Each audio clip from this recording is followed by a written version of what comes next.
think's been the cause of that?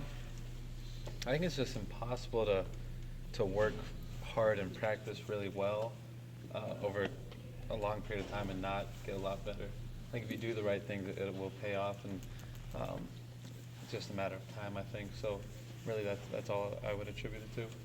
Can you measure the synchronization change from start of the season to now with Jake, Rudolph, and the receivers? Just in terms of them being on the same page? Yeah, just being more used to each other. Yeah, I mean, I think I wouldn't say that we weren't used to each other, but I think with a past game relationship, there's definitely a benefit of spending more time together. So I think as I said before, it's just a matter of improving over time, you know. When did you start to see those improvements pay off on the field? See, okay, this is going to happen now. In terms of Jake and the receivers? Yeah. I mean, I thought we were going to throw the ball well against Utah, so it's just it's not like a aha moment, I guess. It's not like a instance where you all of a sudden like, oh, Jake's good, Jake Rudolph's good, or Amara and J.U. are good. It's just a matter of improving and connecting on plays, more plays in week 2 than we missed on week 1, week 3, 4, etc. So it's not like a 1 week, 1 moment thing. I think even though people will try to make Indiana out to be like that. Got scolded a bit Monday for asking about Ian Bunting, but he was starting to contribute quite a bit in the passing game early in the year. And what's he got to do to get back to that level and to get a little bit more time? He does all the right things.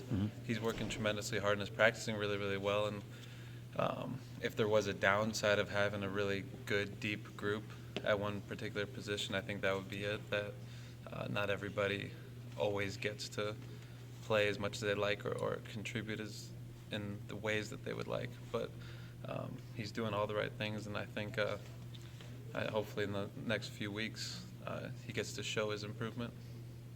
What are the strides that you've seen with Jake Butt? I mean, in terms of the progress, it seems like he caught a couple more balls. He caught a bunch early, and then now again this week. Yeah, I think everything. He's gotten much better as a blocker. His aggressiveness, his pad level, his placement of his hands on defenders has all improved, and his route running was good and is still improving even further. So just everything. And I think him being on the same page with Jake, like as they have been the whole year, and then just kind of getting open. I mean, sometimes teams just take certain guys way better than others, and Indiana he had a big game, so just kind of we have a bunch of good guys. Just certain weeks, one guy has a big game, kind of like you did. It seems like Jake Butt is able to go up for that ball, and we're not going to throw it high to him.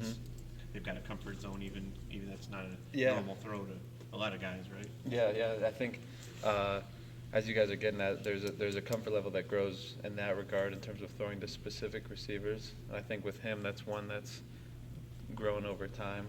And he realizes where Jake likes it.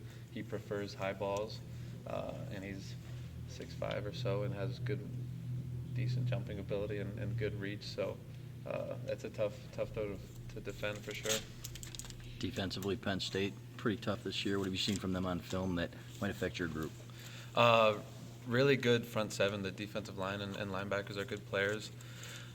The defensive ends are experienced. They're long. They're physical. Really tall guys with long arms, and they use their length well. So guys who have that trait, who have long arms and then you know how to use them, always present a challenge to your technique. So that's exciting for us, especially to be at the point of attack against, in my mind, their best players. Exciting opportunity. So you guys chart everything. Has Jake Butt had a drop this year?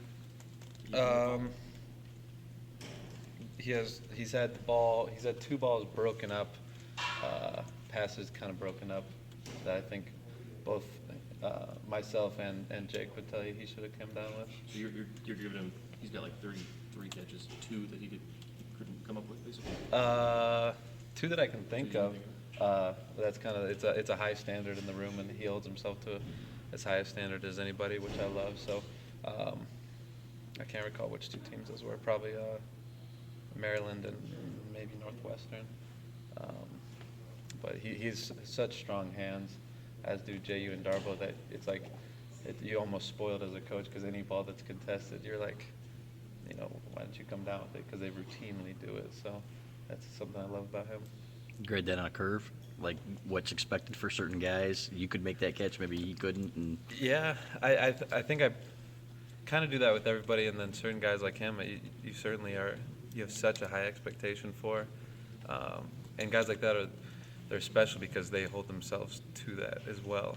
It's like if the ball's anywhere near me, I expect to catch it, which is cool. Not everybody's like that. Go ahead. How much was the success of the offense this last couple weeks a function of improvement you guys made versus the defenses you were facing, do you think?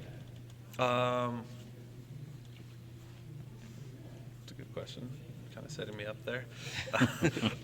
It's both. I mean, Indiana has really good personnel on defense. They didn't have a particularly good day against us, and we were also executing really well. So there's always a give and take there whenever you're playing anybody. But I'd like to think that, as we do every week, we're kind of in control of how well we play, regardless of who it's against. So I think it was more a function of us improving and executing at a high level.